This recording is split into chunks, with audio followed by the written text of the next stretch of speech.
ప్రజా సమస్యల పరిష్కారమే లక్ష్యంగా అభివృద్ధి పనులు జరుగుతున్నాయని నిజామాబాద్ మేయర్ అన్నారు.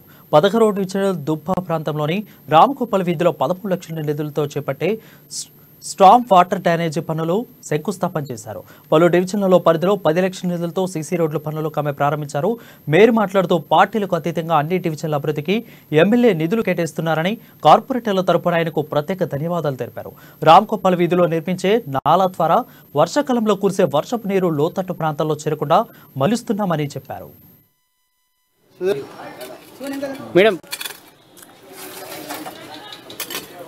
నిజామాబాద్ నగర ప్రజలకు నమస్కారం. మన తెలంగాణ ఏర్పడిన తర్వాత మన నిజామాబాద్ నగరం ఎంతో అభివృద్ధిలోకి వచ్చిందనేది ప్రజలందరికీ కూడా తెలుసు. గత 8 ఏళ్లలో ముందెలా ఉండింది, ఇప్పుడు ఎలా ఉంది, 9 ఏళ్ల పాలనలో ఎంతో అభివృద్ధి చెందిందో అందరూ కూడా గమనిస్తూ ఉన్నారు.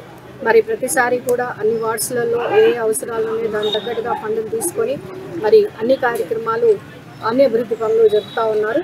మరి అందులో భాగంగానే ఈరోజు కూడా ఈ 16వ డివిజన్లో స్ట్రాంగ్ వాటర్ డ్రైన్ కింద పెద్ద డ్రైనేజీని కట్టడానికి ఈరోజు శంకుస్థాపన చేయడం జరిగింది. ఎందుకంటే రాబోయే రోజులు అంటే వర్షాకాలం కాబట్టి ఇక్కడ చాలా ఇబ్బందిగా ఉంటుంది ఈ ఏరియాలో.